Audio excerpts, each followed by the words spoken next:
नमस्कार। PSC part second के differential equation के पेपर में हम एग्जैक्ट डिफरेंशियल इक्वेशन का अध्ययन पिछले वीडियो में कर रहे थे। यदि कोई समीकरण एग्जैक्ट डिफरेंशियल इक्वेशन नहीं है, समीकरण मान लीजिए अपने पास ये है m dx plus n dy is equal to 0। सपोज it is not exact. In that case, we will find a integrating factor. इस इंटीग्रेटिंग फैक्टर से अगर मल्टीप्लाई कर दें अपन m dx plus integrating factor n dy, तो उस case के अंदर differentiation of f x y बराबर 0 की फॉर्म बन जाएगी। तो इसका सॉल्यूशन एफ एक्स वाई बराबर सी होगा। तो ये इंटीग्रेटिंग फैक्टर जो है ये हमें यहाँ पर निकालना है। तो एम कि अगर डिफरेंशियल इक्वेशन एग्जैक्ट नहीं है, in that case we find integrating factor. Integrating factor जो है हमारे क्वेश्चन को देखकर बनाना हमें पड़ेगा।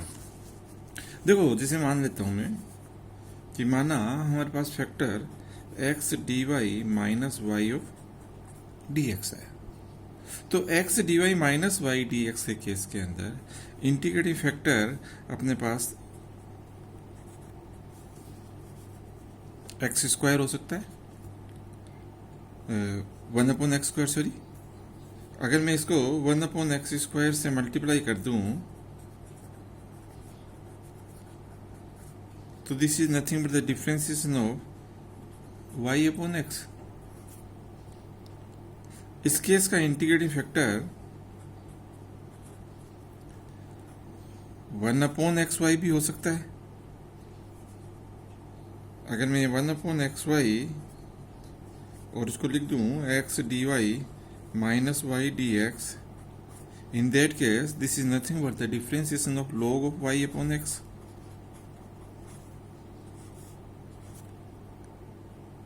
इस केस के अंदर इंटीग्रेटिंग फैक्टर अपना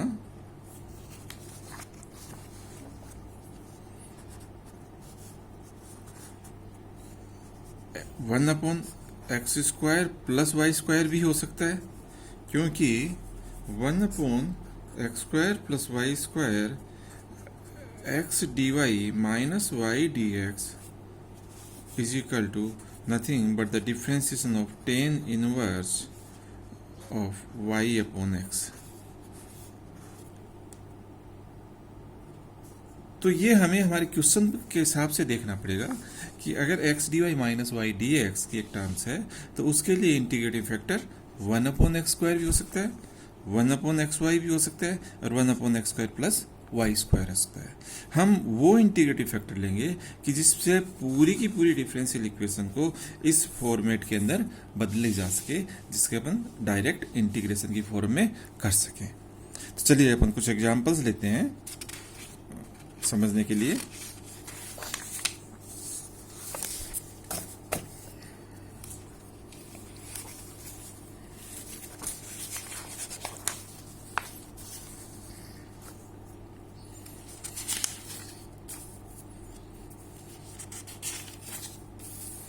देखिए, पहला क्वेश्चन लेता हूं मैं, एग्जांपल 1।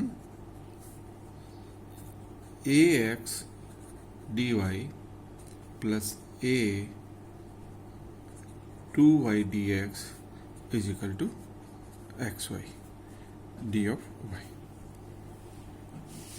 तो ये ax dy plus a 2y dx and xy d of x, a की जो टर्म्स है वो इसको इसके साथ नहीं रख सकते।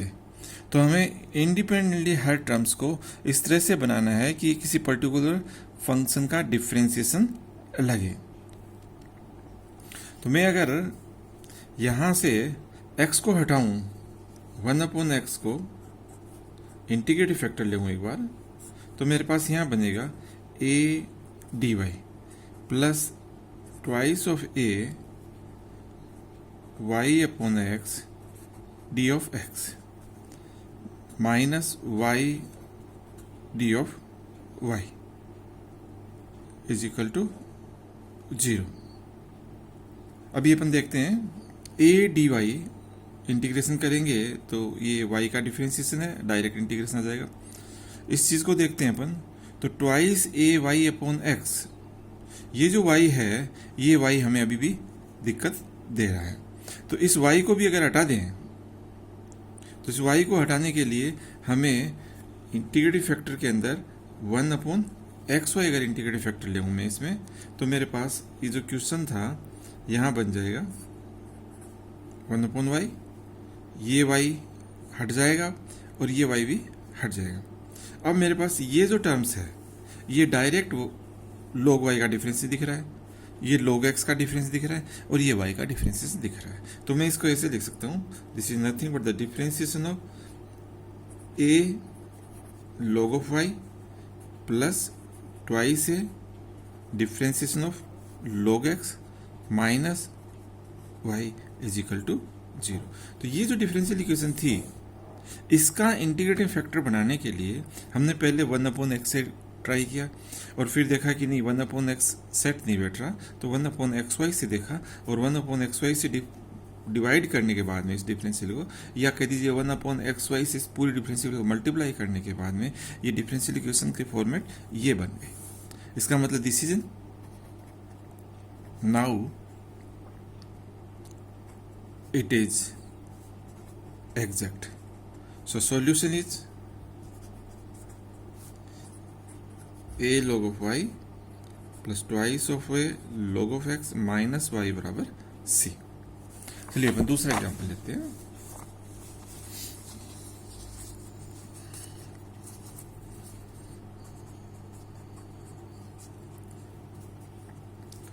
x dx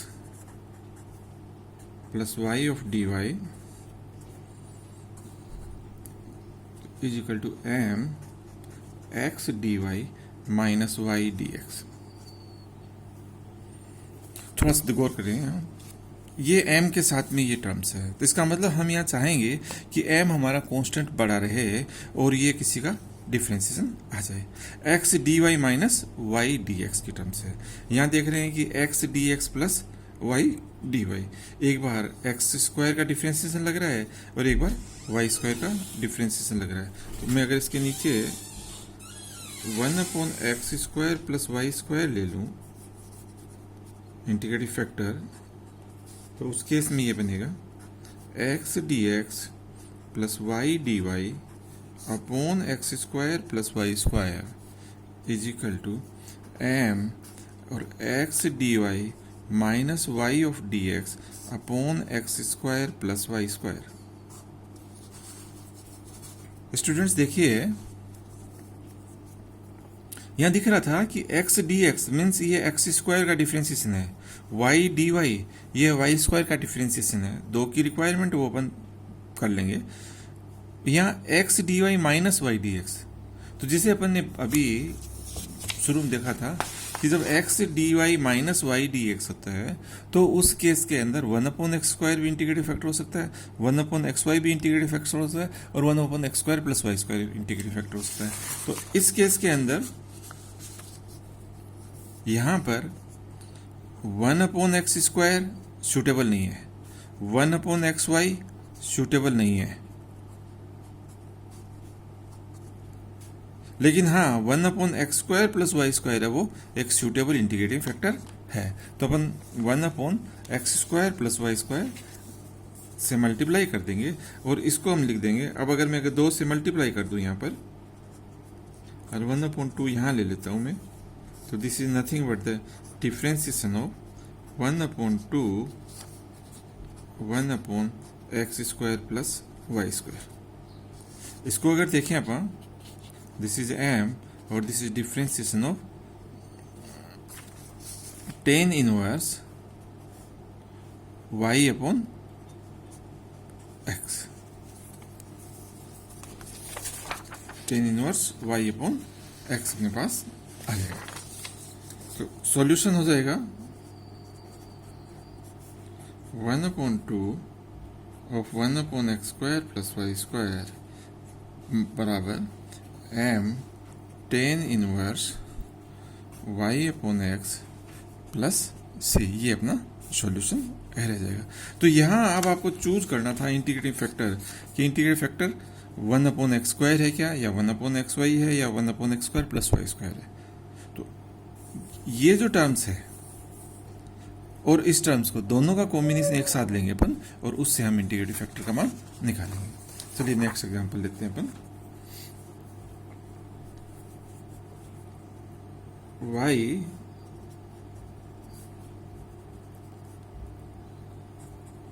axy plus e की power x of dx minus e की पावर x ऑफ dy बराबर 0।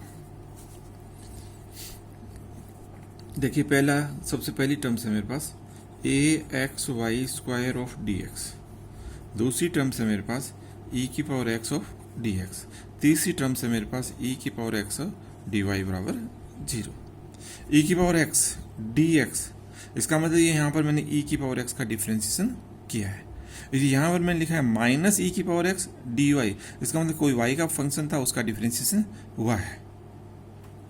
तो अगर मैं यहाँ से ये y² हटा देता हूँ एक बार, देखिए ये y, ये क्वेश्चन है, तो y यहाँ अचर है और e की पावर x का डिफरेंस हुआ, और इधर जाके y का डिफरेंस हुआ है, लेकिन यहाँ माइनस का नहीं आया है, प्लस का साइन नहीं है, माइनस का साइन है। तो थोड़ा सा देखिए कि इसका मतलब y यहाँ से हट के 1/y² एक इंटीग्रेटिंग फैक्टर की तरह से बिहेव कर सकता है। अपन थोड़ा चेक करेंगे, ax d of x plus e की पावर x अपॉन y 1/y² किया अपने dx माइनस e की पावर x 1/y² dy बराबर 0। अब आप देखिए this is nothing but the differentiation of x², this is the differentiation of e की power x exponential x, this is differentiation of 1/y। तो मैं इसको ऐसे लिख सकता हूँ, differentiation of ax²/2 plus e exponential x अपॉन y बराबर 0। So solution is ax²/2 plus e की पावर x अपॉन y is equal to c। यहाँ इंपॉर्टेंट चीज ये है कि इंटीग्रेटिव फैक्टर जो है वो कैसे निकाला है अपन ने। तो इसको हमें क्वेश्चंस को देखकर ही निकालना पड़ेगा, इसीलिए आज जो हम मेथड्स पढ़ रहे हैं इसको बाय इंस्पेक्शन मेथड पढ़ते हैं कि क्वेश्चंस की टर्म्स को देखेंगे, अलग अलग तीनों टर्म्स को देख लिया, और उन टर्म्स के अंदर a है तो a जिसका टर्म्स अकेली रहेगी, क्योंकि इधर a इन्वॉल्व नहीं है, तो इसको अपन यहाँ पर अकेला रख लिया। ये दोनों टर्म्स एक साथ आएगी क्योंकि दोनों में एक्सपोनेंशियल फंक्शन है। अब रही बात यहाँ पर कि y e की power x dx means e की पावर x का हमने डिफरेंशिएट किया है, y को ऐसे रखा हुआ है, लेकिन इधर y का डिफरेंशिएशन है, लेकिन दिस इज नॉट प्लस, इसका मतलब ये y यहाँ पर नहीं होगा, कोई y की अलग फॉर्मेट होगी जो यहाँ पर अचर का बिहेव करेगी, लेकिन यहाँ पर उसका डिफरेंशिएशन होगा। तो यहाँ से x dx चल सकता है, y² dx साथ में नहीं चलेगा क्योंकि a की टर्म्स अकेली a की ही है, इसलिए यहाँ से y² को अपन निकालने के लिए 1/y² एक इंटीग्रेटिव फैक्टर मान लिया। नेक्स्ट क्वेश्चन लेते हैं अपन।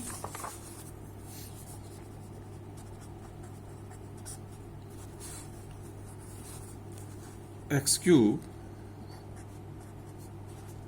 e की power x dx minus my² dx plus mxy dy बराबर 0। ये मेरे पास क्वेश्चन है। m, इसका मतलब ये दोनों टर्म्स एक साथ रहेगी अब, क्योंकि हम डिफरेंशिएशन ऑफ किसी टर्म्स को लिखेंगे।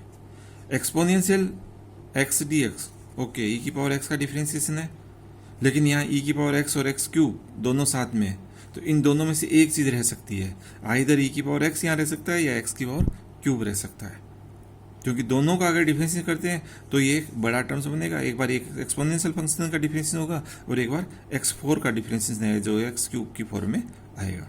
तो हम यहाँ से या तो e की पावर x को इधर भेजते हैं या फिर एक्स क्यू को यहाँ भेजते हैं। तो जैसे मैं एक्स क्यू को अगर इधर भेजूँ यार, 1/x³ को एज इंटीग्रेटिव फैक्टर ले मैं, तो मेरे पास यहाँ बनता है एक्सपोनेंशियल ऑफ dx, कोई दिक्कत नहीं है, this is the differential of function exponential x direct, minus m मेरा कॉमन है, y² upon x³ of dx minus m common ले लिया मैंने, 1/x³ किया, तो this is y of dy upon x²। ये मेरे पास आ गया। तो अब देखिए 1/x² का डिफ्रेंसिएशन ये कुछ बन रहा है और ये y² का डिफ्रेंसिएशन बन रहा है। तो यहां मैं अगर 2 से मल्टीप्लाई कर दूं और 2 से डिवाइड कर देता हूं, तो ये मेरा कुछ इस तरह का सा बन गया, this is differentiation of e की power x minus my2, this is differentiation of 1/x² minus 1/x² का, तो मैं इसको प्लस ले लेता हूं, तो यहां पर y² अपॉन x² का डिफरेंस है।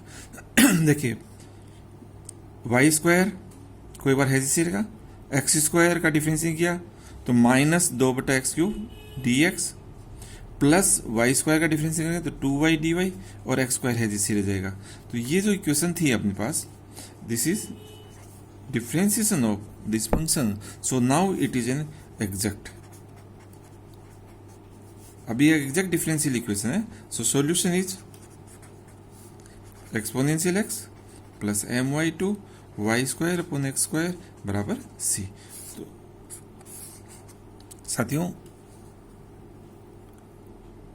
जो बाय इंस्पेक्शन मेथड से हम किसी डिफरेंशियल इक्वेशन को एग्जैक्ट बना रहे हैं, उसके अंदर हमें सामान्य फंक्शन के डिफरेंशिएशन का थोड़ा सा नॉलेज होना चाहिए और क्वेश्चंस को देखकर ही अपन वहाँ एक ग्रुपिंग बनाएंगे फंक्शंस की कि कौन सा टर्म्स किसके साथ रहेगी। जैसे ये टर्म्स में m आ गया तो ये m बता रहा है कि दोनों एक साथ टर्म्स रहेगी। जब टर्म्स को एक साथ कर लेते हैं उसके बाद भी हम देखेंगे कि कौन सी टर्म्स ऐसी है जिससे मल्टीप्लाई करें तो जो ये वाली टर्म्स और ये वाली टर्म्स दोनों ही किसी पर्टिकुलर फंक्शन के डिफरेंशिएशंस आ जाए।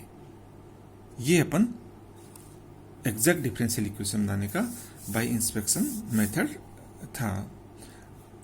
Thank you.